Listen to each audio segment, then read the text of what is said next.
Hello, guys, and welcome to the Legendary Ladies Podcast. And we're actually here with a special guest, Tim Seeley, who I've known for a long while.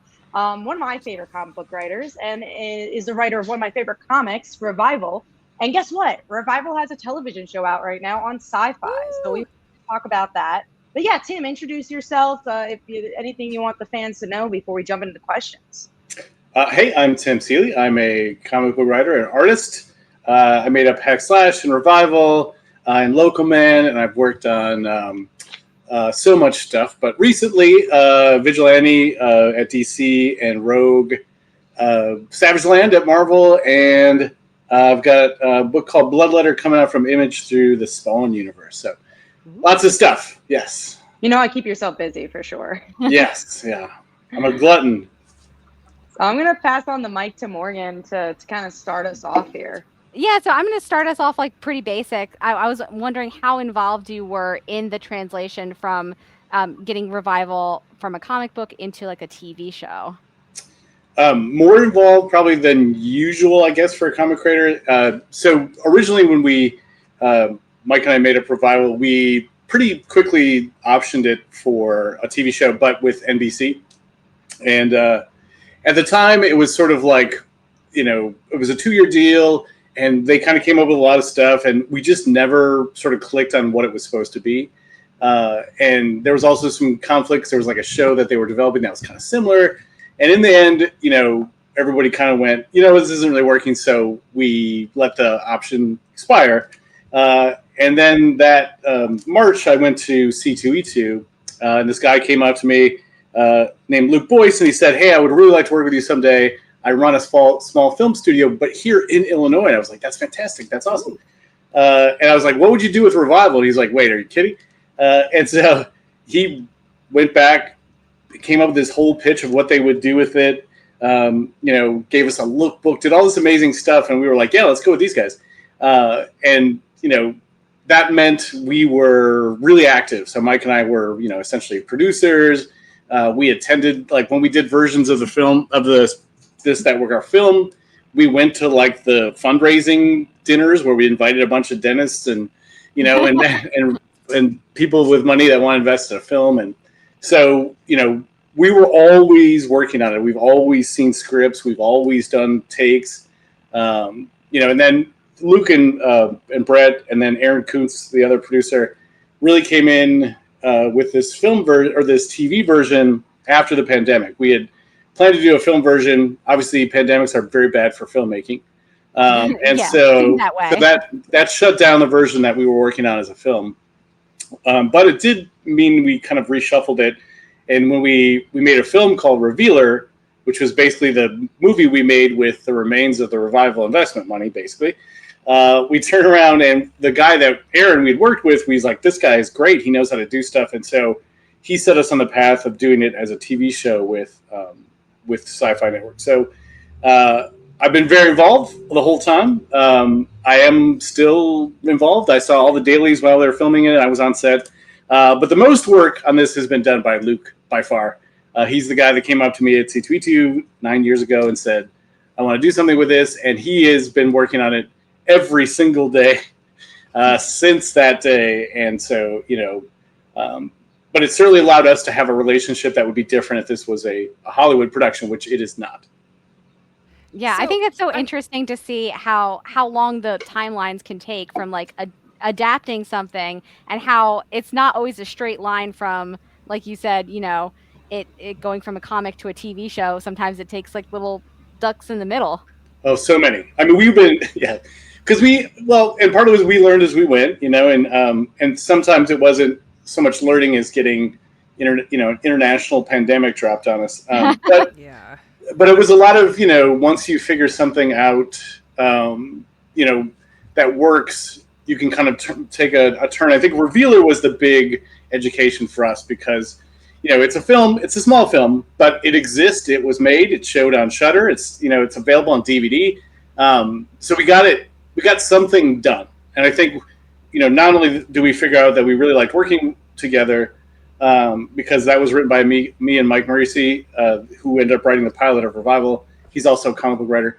But also with Aaron and Luke, like we figured out something that was really dynamic and compensated a lot for each other, which was really useful. So that allowed us to roll into, doing this as a TV show with a lot more skill and confidence and context, really. I mean, if that's what it kind of comes down to. So I'm curious, you said that initially you had always sort of had the idea of putting this on the screen. How does that affect the way you write the comic book up front? Not at all for me. I think we approached it, we want to make a cool comic, and the revival came about because I had been working sort of on and off at Devil's Due Publishing. I worked there as a staff artist for 5 years. And then when they sort of really stripped down their operations and didn't have staff creators, I still worked there occasionally. And then eventually that kind of faded out and I didn't have a place to work. So I started pestering all the comic creators I knew in Chicago because I don't like working by myself, even though I do it now. So we started a studio. So it was myself and Mike Norton, Sean Dove, Josh Emmons, and then some other sort of people, Jenny Frizen, people who would come in and work with us. And there's a cat butt in your face. But Revival came out of that. It was let's make a comic book that we can all work on in some fashion. And so, the origin of Revival is essentially I had the nuggets of some things. Mike had the nuggets of some things. I wanted to do a crime story. I wanted to do a horror story. I want to do something set in a small town. Mike also wanted to do a crime story. He was really good at drawing normal people. We want to have a normal people story. And so we kind of threw these things all together. And it was all, and part of it, and then sort of the more cynical side of it, I'd worked on Hack Slash as a writer for years. At the time we came on Revival, I was mostly a full-time artist. I was drawing some Spider-Man stuff for Marvel and some DC stuff. And I wasn't getting a lot of writing work because Hack Slash, I think, was viewed as sort of a, exploitive book or maybe in a weird way I think they thought it was more like a Zenescope book or something, even though it's not. So it didn't lead to me getting writing work at Marvel and DC, really. And so part of it was also let's show them what we can do. And it worked because once I did Revival, I got hired on Batman Eternal. So part of it was just also a little bit cynical and being like, well, you think I can only do this? Here's a serious-ish story. Here's something that could win an Eisner, I guess. I mean, we got nominated in 2013, but we didn't win. But part of it was that, see, I can make something serious. You judgmental pricks. Part of it was that too. So it was a comic first. It was never. I never make anything for film and TV because I've been there with Revival. With Hack Slash. I'm sorry. And that I sold Hack Slash as a TV show or film in 2006 or 7, and we don't have one. So, I knew not to make things for film and TV because that is a crapshoot. At best, it's a crapshoot. So, I made, my lesson has been, and what I learned from Hack Slash is make a good comic first, get there eventually. And I still make more money off the Hack Slash comic than I ever did on the Revival TV show or Revival comic off I ever did off the Revival TV show. So you have to make good comics and you have to sell them. That's the job. No, for sure. I see why you and Tim are friends. Because Tim's like, oh, I want small town and I want crime story and I want character driven, and we're just going down the bullet list of things that Kat loves in her stories. Oh, for sure. Also, sexy stuff. Yeah. That's also Kat. Sexy stuff. For sure. Yes. No, it's so Gotta true. keep it sexy. Girls making out is up there somewhere. So yes, we're on the same page, Kat. That's all. No, that's all always. the bullet list. Yeah. And Kickstarter too. So it's a Venn diagram. We're girls, small town, Kickstarter. It's just everything. That's so funny. So you talked about working on sort of more established stuff and then working on your own stuff. I was interested in how different it is to work on an original comic versus working on more established IPs at some of the bigger houses, the Marvels, the DCs. I guess it's not that different, I guess, because the job is still, you've got to make something that works in a pretty limited amount of time. You got to write a script in a week, basically. And so that part of it is basically the same.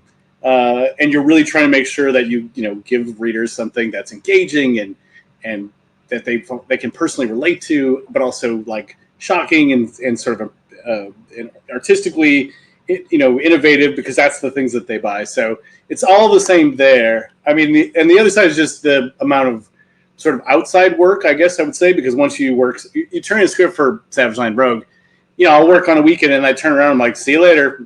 Whatever, I'm out. Like then it's on them. Like someone else has got to do the work. But with Rival or something, or Local Man's, like you're through the entire thing. You've got to do marketing, and Kat can tell you this. You got to sell it. You've got to put it together. You got to do production. You've got to. It comes with a whole bunch of extra work. Which the other side of that is obviously the rewards are much higher. If I sell 130,000 copies of Rogue Savage Land, great, but the reward is way less if I sell 130,000 of Revival. So it's just sort of our business model is essentially built on taking a certain amount of risks for the high rewards, but mostly also trying to pad that with some less risky endeavors. So doing Vigilante at DC is less risky. I mean, it has a TV show. It's a James Gunn thing. It's, with Mitch Garrett, it's like it's a less of a risk because it's a known factor. Me turning around to do Local Man, that might not work. That might not break through. So it's just always sort of I do both. I don't know if I have to do both at this point, but I do. They sort of feed each other. If I do a big selling DC book, I can count on maybe 10 to 15% of those people turning around to be interested in something else I do. But I still have to make my own fan base. I can't, I can't rely on that. It's just, I can't do it. I have to be out there. I have to go to conventions. I have to be on social media. I have to. Kat knows about conventions. Kat knows exactly about this. Yeah. We know about this for Kat as well. But it's interesting that you say, ultimately the huzzah moment happened at C2E2, and I'm like, oh, well, that's why cons are so important. Lives. Yeah, they really do. They are really so important. Because sometimes you're doing it, and the hustle is like, oh man, like I gotta sit here all weekend. But then you realize, oh man, no, I actually meet a lot of the fans, or you get connections like that, which is really important.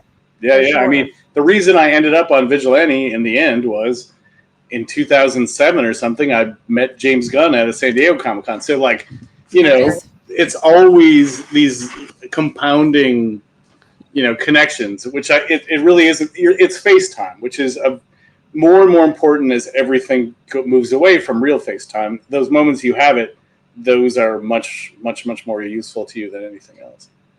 So now something, Tim. Go on, Amy. Oh, sorry, Tim. I was going to say before we get too far ahead, let's kind of get our listeners into knowing what Revival is and kind of the who's is the who's. So can you give us the quick little elevator pitch of the comic and the TV show, but also these people you're mentioning? Who are the big people that our listeners should be like, oh, that's a name that's important, or oh, this is a showrunner. These are the people I'm working with. Kind of give us the overview for listeners who are new to the material. Well, the comic book is, and the plot of the TV show is the same, is that in a small town in rural Wisconsin, an event occurs which essentially causes the most recently deceased to return to life. And they immediately sort of go back to their lives. They don't appear to be, undead, zombies, vampires, anything else. But everybody freaks out, of course, and so the town is on lockdown in the winter. The main character is a cop named Dana Cypress. She works for the sheriff's department, police department. Her dad is the sheriff, and he is charged with sort of figuring out what is going on in this town and keeping people safe. And Dana ends up investigating a murder, but it's her sister, and her sister is a reviver, so she's still around. She comes back to life, but she doesn't remember what happened to her. So it is a big, sprawling murder mystery with the background of this, all kinds of things that happen to a small town when, 40-some people are suddenly alive again that were dead. And so that comic is done by myself and Mike Norton, and the colorist Mark Engler, the cover artist Jenny Frizen. for Image Comics. It started in 2012. It ran through 2017 or so. And TV show is directed by, show run by a pair of guys named Luke Boyce and Aaron Kuntz. And it stars Melanie Scrofano and Romy Weltman and David James Elliott. And a whole bunch of other people. And CM Punk and Stephen Ogg. And I could go on and on. There's a whole bunch of great actors in it. That's awesome. And, something I loved about the original run, there's so many things I loved, the religious aspect, but really I think what brought me in was the sisterhood. It was the two sisters, and obviously the mystery between the two because of not knowing what happened to the younger sister. But what for Wynonna Earp fans, I feel like a lot of Wynonna Earp fans are going to be coming to this show because of course your star. What do you feel like they will enjoy about the sisterhood of the two main characters? I think the thing they'll probably enjoy is that this show is completely centered around Melanie. And of course, also Romy and their relationship. But Melanie is the main character. She's Dana. And so, if you like her there, she plays a snarky cop here as well. Slightly different, slightly less superhuman, slightly more fragile, more flawed for sure. And Revival is not much darker, but it's a darker show for sure. But I think if you liked it, you will find something here. It's a supernatural seeming sort of police procedural, and it relies very heavily on some big mysteries that kind of arc through the series, even as you meet these sort of weirdos, these interesting characters that fill Wausau, my hometown, which is full of weirdos and interesting characters in real life. So was there like a particular storyline or character or arc that you're like especially excited to see translated onto the small screen? I've seen the show, but there's one that I was waiting for. I was so excited. If you read the comic, you know that it seems like it may be a zombie story at first, and then the Creep shows up, and so I was waiting to see the Creep, which is a sort of spectral monster. When you see it in the show, it is awesome. It is so awesome. So that was really cool for me. And the Creep is behind me. He's right over my shoulder. Wait, here he's other way. He's right over my shoulder on this side. Wait, there we go. Over there. There he is. He's there. That's the Creep. I have a model of it I could not follow that. Yeah. Like, where are we going? I know. I can't. It's reverse. So there's a little figure. It's very confusing. It's confusing. There's a little figure behind me. Yeah, sorry about that. But there's a little figure. That's the Creep. So the Creep is in the show, and it's awesome. I'm so excited to see it. Yeah, I was excited to see what that was going to look like when that shows up. So something to look forward to. And I think for people who haven't read the comic, you're going to be watching this show, and you're just thinking it's one kind of thing, and then you see the Creep, you're going to be like, what the fuck? I cannot wait. I cannot wait for the normal people who haven't seen this to see the Creep. Well, along those lines, was there anything that they wanted to do that maybe you had to throw your hands up and be like, all right, you guys can just do it the way that you want to do it, whether it was visual or storyline or character-wise? Was there a point where you just kind of had to let them take the wheel? Oh, yeah, lots. There's just stuff that is not easily translatable from 47 issues of comics to 10 episodes of TV. So there's moments in there, there's versions of characters that they did that I understand why they did it, that I'm still like, yeah, that's not what I would have done, because I can prove it because here's how I did it. But, I'm also, it's not the same medium. It's not, it's also, I think there's a sort of a squishing of story stuff because of the nature of television, where you have to take things that we could have spent, 10 issues in the comic getting to. They have, 40 minutes or something. So, that part, it's a lot of me watching it with, okay, that's okay. And I was watching with my wife. I watched the first 6 episodes on Sunday night with my wife, and I was just like, this is awesome, but I gotta go take it. I gotta go to bed. It's just, but I know the deal. I've done this before. I know it's, I've seen my stuff turn into theater productions, and I've seen it I've written a screenplay, and I've seen it turn into a movie. I know that things have to change for the medium, and I'm sort of in the same way that I get a little bit frustrated or freaked out. I'm also just like dazzled by the shit that they think of that I didn't. I mean, there's so much stuff in here that they did to sort of expedite things or speed it up or to give the characters new motivation that I totally love. Like in the original, in the comic, M doesn't have, this is spoiler first episode, but M has a disease that makes her bones brittle, and they added that because it helped sort of explain why she was so sheltered before, and it's great. It's such a great idea. I wish I had thought of it. So there's multiple things where I'm like, oh, I would have done that, and then there's all the things where I'm like, fuck, I wish I had done that. So was there anything that you were not willing to cave on? I guess I should even ask, how much power do you even have in that? Is there something? Yeah, once you give it to them, it's theirs.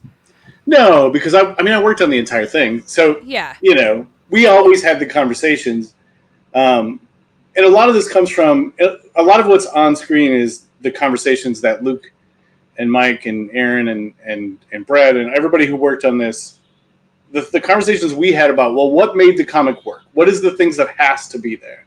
And I think, there were things in those conversations where I would say, well, that doesn't have to be there. That's it's a comic story, but it doesn't need to be in the TV show.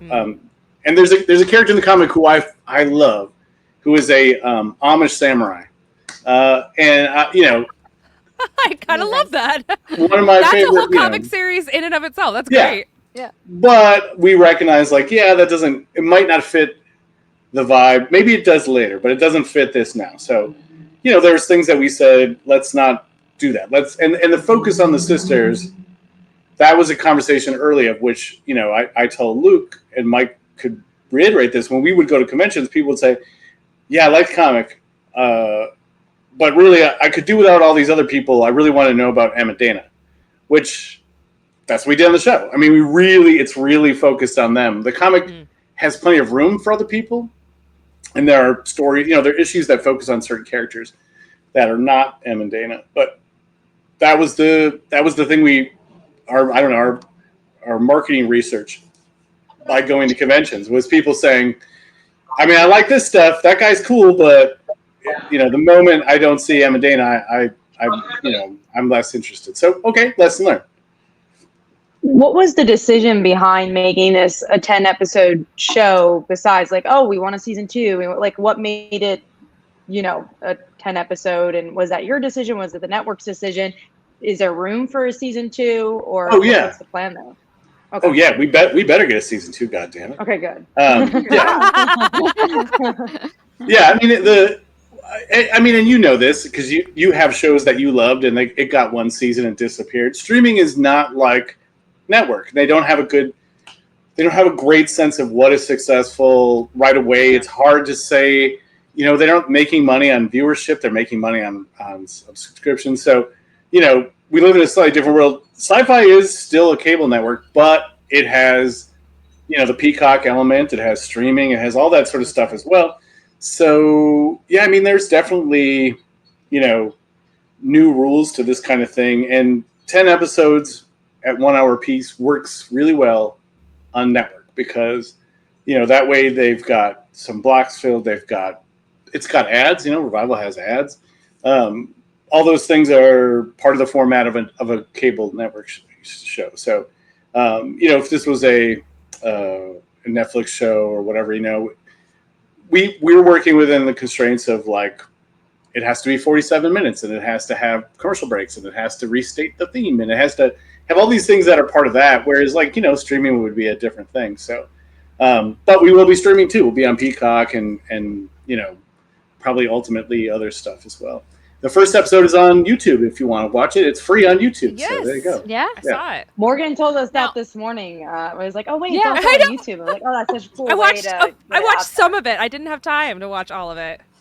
Yeah, so if you're checking out the podcast, you can watch it. Go on YouTube right now. It's free. So we have Revival. Episode 1 is Don't Tell Dad. Just look it up. Yeah, first episode is up on YouTube. I thought that was clever because I saw somewhere that I think that they're going to give it like a week between it airing and it going on Peacock. And I was like, well, okay, but I want to watch. That's so different too. Yeah, no, that's different than your other streaming services usually. Yeah, I mean, I think everybody, just from this base of how weird TV's got, everybody's trying to figure out what works. You want people to watch things on TV, for God's sakes. That's where the ads are and the subscription. If you have SyFy Network, you want to make sure that you're getting something that people can't get instantly, other places. So, but putting on YouTube was a confidence thing. That we think people will like this, so let's put it there and let people find it. So, I think that's a huge part of this stuff too now is people have to kind of have a viral moment with something on the internet, which is different than a lot of people watching something on Cheers on NBC or something, so but yeah, so I'm glad they did that. I thought that was great. It allows me to send it out to people as well. So also something. Oh, go on, Amy. You go first. Oh, I was gonna say. So you started writing this in 2012 to 2017. That feels like a different world. It really, truly does. Politically, socially, economically, pre-COVID. I mean, I think about what I was doing at that time, and it genuinely feels like it is a different universe. I was a different person. Are there stories, politically, socially, economically, any of that you would change to update and make more relevant? Do you want to keep this story separate? Sometimes people want to watch escapism. Sometimes people are ready to commentate on what's going on in the world. So whatever your opinions are, is there something that maybe you would hope that you wanted to bring into the story if this gets a season 2 or a season 3? I mean, honestly, the weirdest part is we predicted pretty much everything that would happen in Revival. The story is there's a pandemic. It's essentially causes this, social upheaval, which splits along left and right lines. The religious right has one view of what happened. Everybody else has a different view.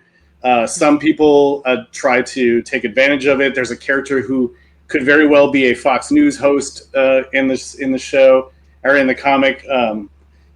There's a mismanaged sort of military thing where they send in the National Guard to go after people.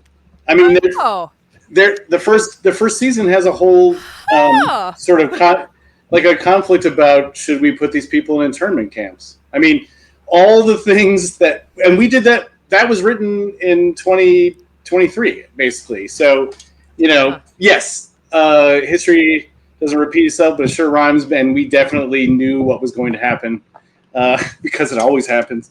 So all the sort of metaphors I think that we played with Revival are universal, and they of course happened again. When I was writing Revival, I did a bunch of research. Has there ever been a mass lockdown in American history? I discovered the flu epidemic of 2019 to 18. I looked up if there had ever been Spanish flu. I looked up, has there ever been a mass internment in American soil? World War II, the Japanese Americans. And so I was looking up all those things in 2012 to write this book. And I knew all of them when they started happening. Now it's like I can just say, I can't believe I have to be aware of this shit, and I can't believe we're doing it again. Yeah. I mean, when COVID came around, were you just like, uh-oh? Oh, yeah.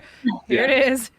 I mean, and the weird part of doing this stuff is you do a lot of research. So I was reading all this shit, and one of the things I remember reading was how likely is a pandemic in the next 10 years? And there was all these sources were like, very, very likely. And there was one thing I read, 2013 or something, 2012, about how the next pandemic will be a novel respiratory virus. So, oh my gosh. It is. So there you go. It is wild. And I think there's a whole commentary that we could get into down this about how every once in a while, the things that we predict do in fact come true. It's like science is telling us it might in fact happen. It's Or like, it's just- yeah. the Earth is warmer? Perhaps the ice will melt. I'm sorry, I live in it's- Southern California, so it has been a very long couple of weeks. For sure. Well, I mean, it's just, and this is part of the story of revival, is this human resistance to listening to experts. You know, I mean, one of the main characters is Ibrahim Ramin. He's a CDC guy, and he is constantly telling people in the story, well, this is how this works. And they're going, no, it doesn't. God did this. And he's just like, no, here is how it works.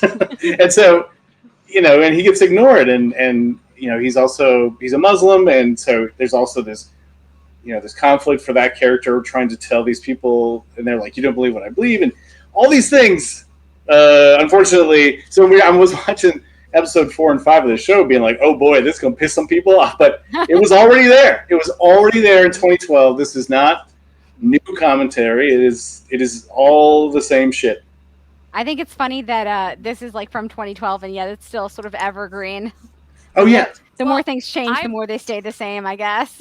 Yep, exactly. I'm currently rewatching The West Wing, and it's 25 years old, and I gotta tell you, they are the same arguments from then that there is now. Well, Yeah. look at that, or like things like Veep, you know, like shows like that. Yes. That kind of, or like The Simpsons that like predict things because you just I feel like we're just think, oh, living where in Veep things, now. can things go? Yeah, Yeah, exactly. We are I do just think Veep, that's exactly. accurate. But speaking on the comic itself, I remember when it came out, the big selling point and really what I was drawn by was the rural noir. Like, I feel like I never had seen rural noir out there. So how do you feel like, compared to, you know, with Mike drawing it, you guys displayed that in the show? And do you feel like that's a big part of the show as well, especially with, again, budget constraints? Not that rural noir needs a budget, but I think there's a specific look and tone to it. Yeah, I mean, well, there's the film style of like film noir and crime noir, which are sort of specific film study styles that came out in the 40s, and there's an aesthetic to it. There's, you know, but there was one time Mike and I were talking about what we were going to subtitle the book, and we ended up calling it a rural noir. But one of the reasons was that we had read this essay by someone who was talking about what a noir really is. What, like, it's not just the shadows and the slatted window that casts, you know, the shadows on a wall, and it's not just, you know, stories that take place in like 1940s Los Angeles. The guy's definition was the main character is compelled by their set of beliefs or moral code to pursue some venue of which eventually destroys them. And I was like, holy shit, that's wow. And I really liked that, and I felt like that would be a really interesting way to approach this, because that is kind of the story of Dana. She is, and in the end, also M, that they're sort of on these paths because of who they are, and are sort of unable to escape that. So that was a big And sort their of past approach to too, for sure. Their past is so driven to tell Yeah. about their future. Like, a lot of it's them, especially their family dynamics too. I always found that so fascinating. It's like what happened to them and how they even became their jobs, or, you know, I just always found that so fascinating. So it's cool you put it in that way. Yeah, and that ends up in the show. That's a huge part of the 3, 4, 5, 6 episodes are like really focused on that, and it's very like that side of the noir stuff is there, and stylistically, it's also that too. You know, there's lots of gritty shadows and you know, people sort of living in the gray spaces between the law and criminal area. You know, that all those things are part of this. So, and the things they picked, you know, they picked the Czech brothers and they picked Blaine, like characters that really, I think, epitomize that more than some of the other ones. Yeah, I For sure. thought the revival was so interesting in the way that it deals with the undead, because I feel like you see a lot of zombie stuff, and zombie stuff is like always kind of very popular. But I thought this was a very interesting way of like looking at the undead. Was there a reason why you wanted to approach it from this direction? Were there like specific themes that you wanted to use, having the, you know, the undead be revived and sort of not sort of shambling around, you know, infecting other people? Oh yes. I mean, I have a rant. You want a rant? I got a rant. Of course. Because I mean, Always here for Well, a rant. Always. yeah. Well, I mean, because I grew up as a big horror fan as a kid. I saw Night of the Living Dead and Dawn of the Dead and all that stuff a million times when I was a kid. And I loved those stories. And then I always had it in my head. In fact, when I first met Robert Kirkman at a barbecue in Chicago here, and I said, what are you working on? And he was like, a zombie comic. It's like, shit, I always wanted to do a zombie comic. I guess I can't do it now. So who knew part of how much we couldn't do it at that point, right? Right. No. Yeah. I mean, he made it possible. But on the other side of it, I think as I went along, I started seeing Romero's zombie movies are socially they're really intelligent. They're really sensitive. They're about, Night of the Living Dead is about racism. That's what it's about. Anybody can say what they want to say about it, but it's about racism. And so other sort of versions of zombie stories had come along before Walking Dead and after Walking Dead that often were sort of either, they were always about survivalism. They're about like, here's the world of which, everything is falling apart, society's falling apart, and it became about survivalism. And then there was also this sort of like there was something about it that really sort of irked me, was this sort of like othering of people, this sort of like, it's just me, I'm the only one that can do this, and a fantasy of like basically killing people that you don't like is essentially what it sort of started to bother me. So watching and bad versions of zombie stuff, which Romero's wasn't, and Kirkman's comic was not, but other versions of zombie stuff I saw were like, these are the things that are sort of rewarding the worst ideas of humanity. This sort of I alone and everyone who's not me is untrustworthy and all that sort of shit. So part of it was wanting to do something different. And so the idea, I think, was, what if you could do a zombie story that's not about survivalism at all? It's about living with people and how people are different, and how, community is built on sort of different takes on what happens when you die. And pretty much all human behavior is just, I don't know what happens when we die. And one person has an explanation and one person doesn't. And one person wants to make the other people believe their explanation, right? So all those things were more interesting to me than, I have a stock of guns and I'm going to live through this. So it's a reaction against survivalism zombie stuff, which, there have been good versions of that, but it certainly forgets what Romero's films were about. Especially, something like Dawn of the Dead or Day of the Dead, which were all very specifically progressive political screeds. You can say what you want. They all were. I wanted to return zombie stuff to that instead of this sort of like right-wing survivalism, I'm going to shoot my neighbor in the face kind of stories. And it's so interesting because when I think of revival, I don't always think about the zombie aspect, but then when you talk about the reverse engineering of it, it's so fun. Like, yeah, it is a zombie story, and guess what? You put it on its head, and you have like a true commentary about horror and that genre, which is really cool. And like you said, the beginnings of the zombie story with Romero. Yeah, I mean, there was versions of it before, but the sort of zombies as a pandemic, that idea, I think it kind of, it's a little bit of I Am Legend, the Matheson story is, okay. Which is based on a novel. Before that, yeah. Yeah. That's how dated I am.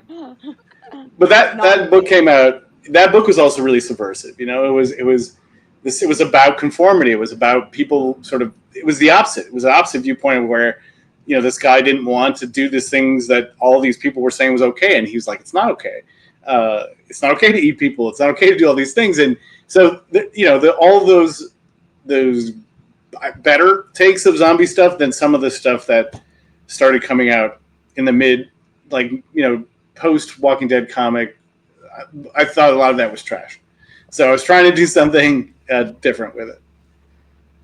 So let's pivot just for a second. If you were to do something different, if you are going to, okay, this is a two-part question. The first is, if creatively in the world that you work now, if you were to take a different genre on, a completely different genre than anything you've ever written before, what would you want to tackle? And then let's just have a lot of fun. If you were not the creator that you are, is there any other career that you want to explore? Because the three of us, we've done all kinds of stuff between the three of us. I mean, I am a zookeeper and Kat writes comics. Like, yeah, right. It's so weird, but like, but we still have the same conversations. Like, Sure. where would you want to go? What would you want to explore? I mean, I don't know. In a weird way, I already did all the takes of the things that I wanted to do. I did the slasher take, that's hack slash. I did, the vampire take, that's dark red. I did the superhero take, that's local man. Sort of all the genres I really love. I've kind of put myself into it there, honestly. And then there's only one that I haven't gotten to do.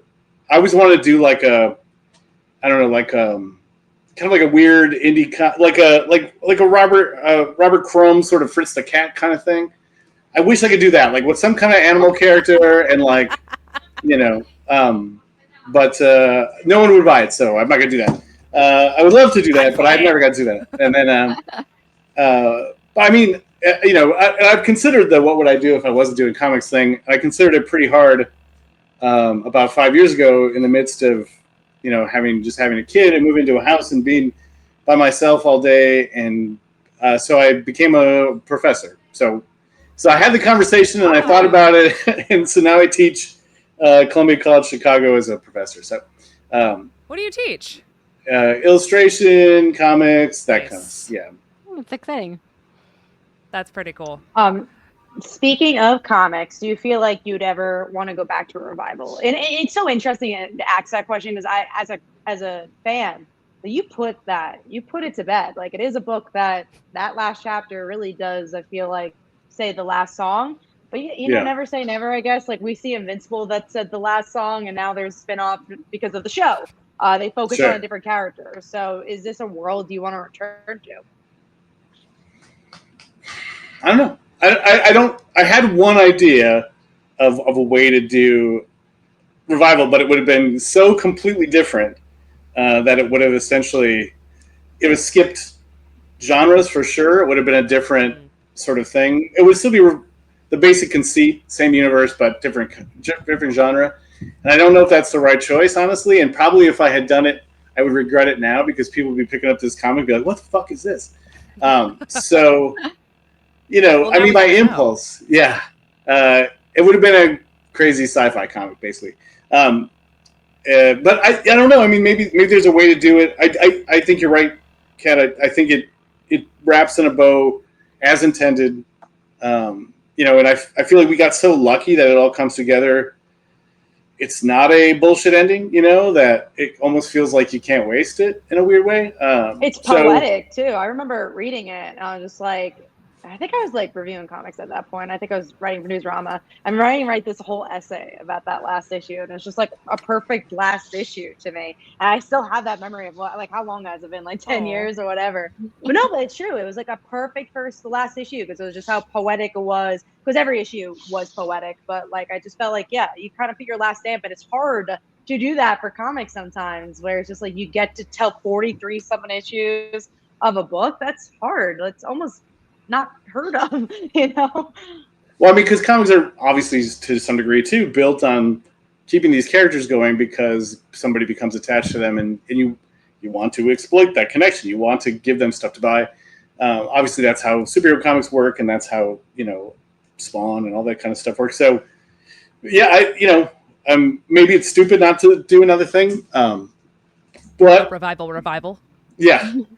But I know, I'm sorry, I've been waiting to make that pun for like 20 minutes. It's terrible. It's so it's just sitting there. It was worth it. Right it's totally right. It was right worth it. But I mean, we have the compendium. It's all the books put together. It's a big fat Bible of stuff. It's 1,400 pages or something. That exists, and nobody can take that away from me yet. We don't have a big book burning just yet. So it's out there. It's in the world, and I feel like I'm content that way. And I think the thing that worked for me maybe these entire 7 or so years, 7, 8 years since we finished it, has been working on the TV show to some degree, which is I am still doing it, but we're just doing it for a different medium. And so I didn't feel that pressure on myself or from exterior forces to to go back to the comic because I was like, well, we're doing this thing with it now. So I don't know, but maybe now I'll feel that pressure again. I don't know. I don't know how to, and I mean, speaking of Kirkman, I had a conversation with him once where he was just like, don't be a dipshit, go back and do a revival. Like, do another revival. It's like, but I don't know. I mean, it could be something as simple as you write, if this does get picked up for season 2, you write a little web comic between season 1 and season 2 in their world, and you're continuing maybe some of their story. Like, it could be something as simple as that. I feel like when fans latch onto this, they're gonna latch onto this. This is going to be the new Earp town. Yes. Let's hope. And I hope it means that it's big at Comic-Con. I hope that it's San Diego. I hope that it continues to grow, and I expect that it will. And I hope it gets picked up. When will you know? Oh yeah, picked up for season 2. No, you never know in the TV landscape, right? Yeah, I mean, it's we know we're doing really well. We know, like, everybody's surprised, I think, is kind of the reaction we keep getting from higher ups. Like, we didn't expect this sort of buzz or this sort of viewership or this sort of, interaction. Like, all that stuff has been beyond expectation.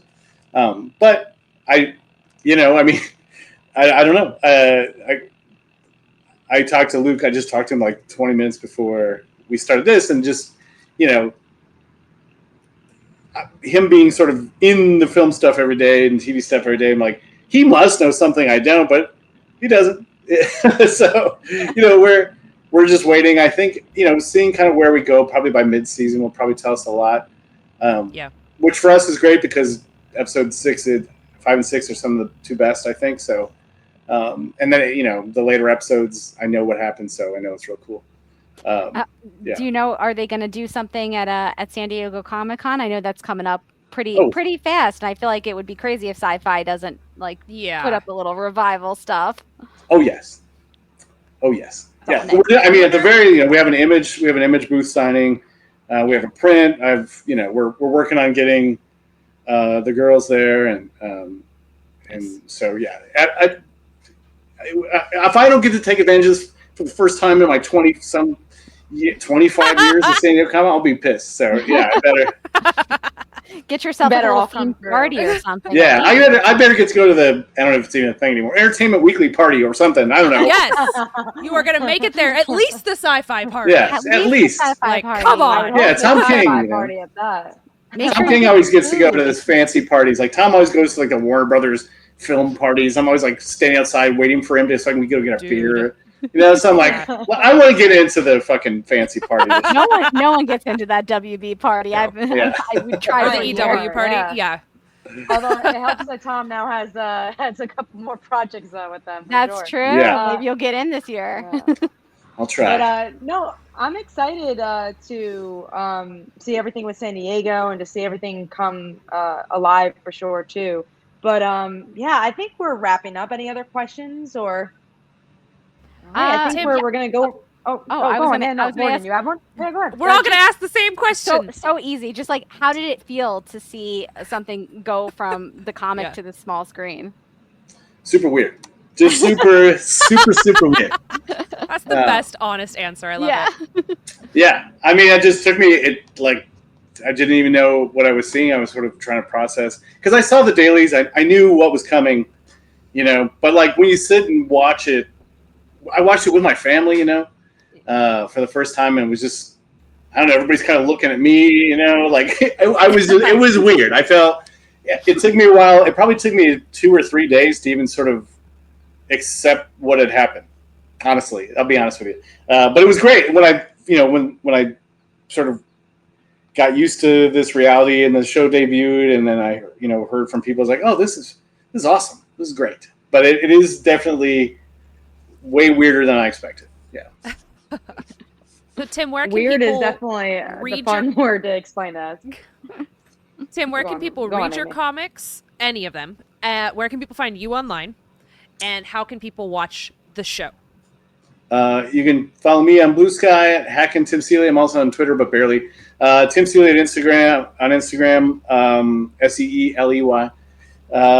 And then Revival is available. The first issue is free at imagecomics.com. You can check that out. The first episode of Revival of the TV show is free on YouTube right now. The second episode debuts this Thursday. Nice. And I'll be at Comic-Con. I'll be at Heroes Convention, Heroes Con. I'll be at San Diego. I'll be at New York Comic Con, C2E2, all those things. Nice. And if people want to, catch up on Revival, I just recently got the compendium. It's like this big, so you can spend your I can get it with it. In case of a burglar situation, I believe it will save your life. I got it out of the container, and I was like, "Oh my god!" I was trying to find a copy. I had it sitting there, but it's too big. I had to take it out of my shelf. Absolutely, massive. It's huge. But if somebody wants to go out and see what's coming up, maybe on the show, it's all of the issues all at once. So you should definitely buy that. Yeah, it's 48 issues worth of stuff. It has all those series plus the crossover with Chew. And the Image Comics free comic book day preview. So it's got everything. It's a really hefty, beautiful hunk of paper. And so, yeah, if you're curious, you want to see stuff that, is in the show, but is different. If you want to see stuff that's not, get that compendium. It's great. From your local comic shop. Exactly. Yes. And if you want to be one of those people who is like, actually, I read it and it was different in the book, which I love being, you should buy that. And then you can watch the show, and then you can annoy the people that you're watching with and be like, it's different in the book, actually, but this is cool, too. Absolutely. Please do. Please bitch the entire time. Yes. Everyone loves that friend when they're watching TV, and you can be that friend. You should try watching it with me, because I'm like... Yeah, I'm sure that's the best experience. Let me give you some behind the scenes. Yeah. Did you know Viggo Mortensen broke his toe? Sorry, that's a real deep dive right there. Anyway. That was a deep dive Easter egg. But thank you so much, Tim. We really, really appreciate it. And this was so fun. I can't wait to see how the show turns out. See you at Comic-Con. Thanks everyone for listening to. Go see the show and read the comic. All right, guys. Stay Thanks for having me, guys. Wait, hold on. Tim has to close it. Remember? We haven't done this in so long. We haven't done this in a while. Kat, explain it. So what we usually do is that we say, stay legendary at the end. You can kind of add your own twist to it if you want, or just say stay legendary. So you close the show, say bye, and stay legendary. That's all you got to do. I have this weird thing where if I'm just riffing, I'm good. But if I have to repeat a line, I'm terrible. So I'm just going to say, stay legendary. Yes.